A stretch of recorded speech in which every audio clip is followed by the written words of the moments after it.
Sziasztok! Ebben a videóban a Star Wars Armada legnagyobb hajóját, a szuper csillagrombolót fogom kinyitni.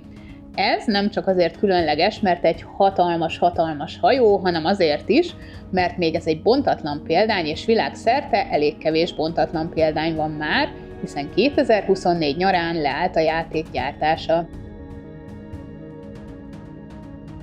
Összehasonlításképpen hoztam nektek egy small méretű hajót, ami nem más, mint a koréliai Corvette, egy lázadó hajó. A szuper csillagromboló pedig egy huge méretű hajó, láthatjuk, hogy elég nagy a méretkülönbség. Vicces lesz majd a terepasztalon, ahogy ezek a kicsike kis hajócskák körbe-körbe rohangálnak a szuper csillagromboló körül. Bontsuk ki ezt a hatalmas dobozt.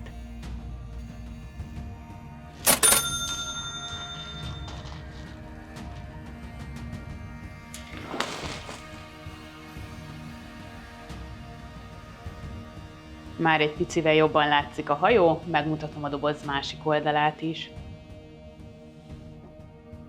Így néz ki a doboz hátoldala, ahol láthatjuk az összes alkatrészt, amit a doboz tartalmaz. A doboz egyébként kifejezetten könnyű.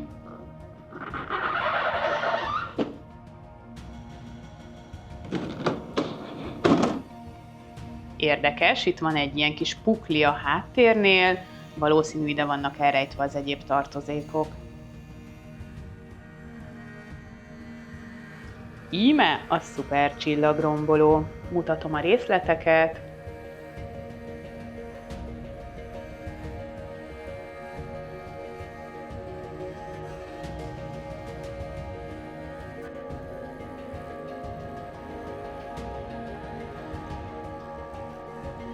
Nagyon részletgazdag a kidolgozás.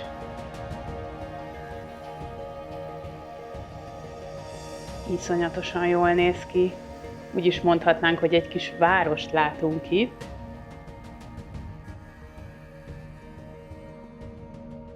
Icike-picike kis részletek.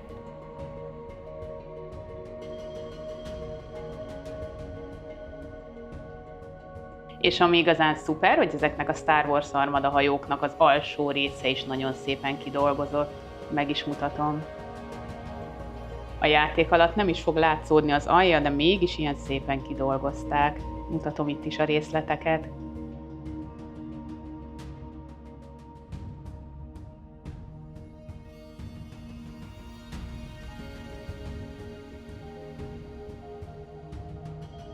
Megmutatok egy nagyon jópofa kis dolgot. Itt egy érdekes kis figuraszerűség, illetve itt is van egy ilyen kis mosolygós fejecske-szerűség. És szembetűnő, hogy a korábbi hajókkal ellentétben itt nem egy, hanem két ilyen kis kialakítás van, amiben a talpat fogjuk tudni helyezni. Ezt nézzétek! Mindenképp megmutatom a hajtóműveket is. Itt van a 13 kékre festett hajtómű.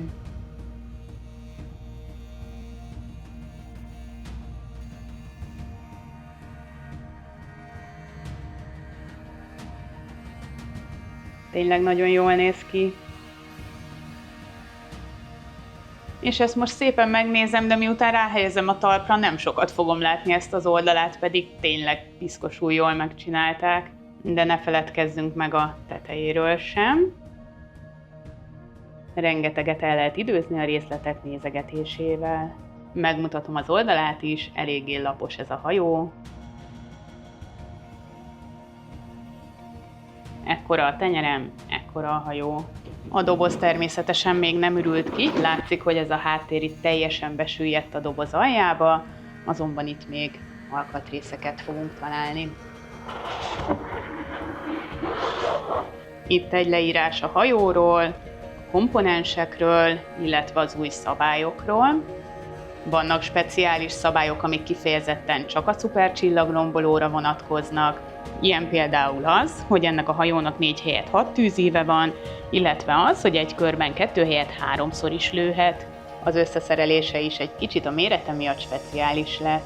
Itt egy leírás, hogy a manővereszközt hogyan fogjuk tudni használni huge hajó esetén. Kaptunk 2 talpat, ezek a large hajóknál megszokott méretű talpak, ezeket fogjuk majd egymás után helyezni. Kaptunk 4 parancstárcsát, hiszen ennek a hajónak 4 parancstárcsája lesz. Ez egészen extra, hiszen a szuper csillagrombolót irányító játékosoknak egészen előre kell majd gondolkodniuk. Kaptunk még ilyen kis alkatrészeket is, ezek a parancstárcsákhoz, ezek a pajzstárcsákhoz, ez pedig a sebességtárcsához fog kelleni. Nézzük a kártyákat.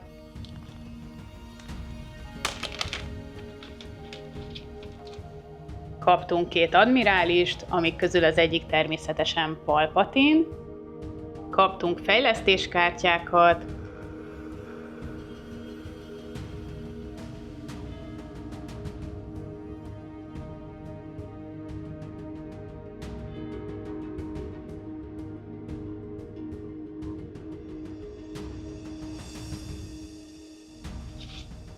Itt vannak a hajókártyák. Elég sok, 4 különböző konfigurációt kaptunk a hajóhoz. Ezek a hajókártyák más méretűek, mint a többi hajónál megszokott hajókártyák. Meg is mutatom ezt a 4 konfigurációt.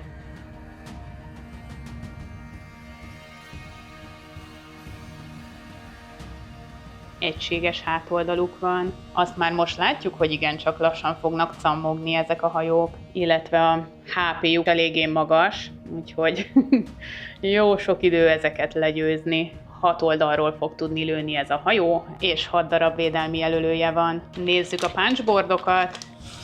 Természetesen 2 darab 2 oldalas hajólapkát kaptunk, hiszen 4 konfiguráció tartozik a hajóhoz. Itt találunk küldetésjelölőket, illetve védelmi jelölőket, ezek itt szintén védelmi jelölők. Ez 1 darab passztoken, ezek itt parancsjelölők, ezek a sebességtárcsához kellenek, ezek itt hajóazonosítók, ezek kerülnek a hajóra, ez pedig a kártyára, ezek itt a pajzstárcsákhoz, ezek pedig a parancstárcsákhoz kellenek, és itt van a kis eredetiséget igazoló token. Most a hajó, illetve az alkatrészek összeszerelésre kerülnek, illetve megmutatom nektek azt is, hogy mekkora méretbeli különbség van egy huge hajó között, ami ugye az SSD, illetve a large, medium és small hajók között. A videó elején említettem, hogy a hajók gyártása leállt, viszont jó alternatíva lehet a 3D nyomtatás a hajók beszerzésére. Ezeket a csodaszép hajókat a Resistance készítette küldött modellek alapján. Bátran ajánljuk őket nektek, a Resistance elérhetőségét a videó leírásában megtaláljátok. Hajómodelleket beszerezhettek például a Thingiverse vagy a Resin Engine oldaláról is. Összeszerelés után így néz ki a 4 darab parancstárcsa, amiket egymás tetejére tudunk helyezni, és ilyen jól forog, miközben kiválasztjuk az aktuális parancsot. Így néz ki a sebességtárcsa összeszerelés után.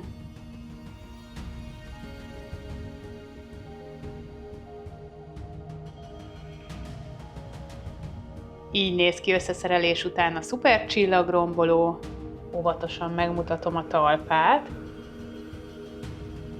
A 2 műanyag talpat ezt a karton hajólapka tartja össze. 6 darab pajzstárcsája van.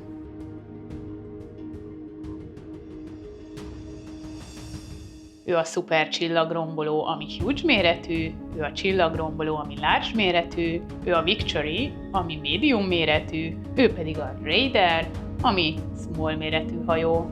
Elég nagy a méretkülönbség a large és a huge méretű hajó között. A large hajó idáig ér, a medium hajó idáig ér, a small hajó pedig idáig ér.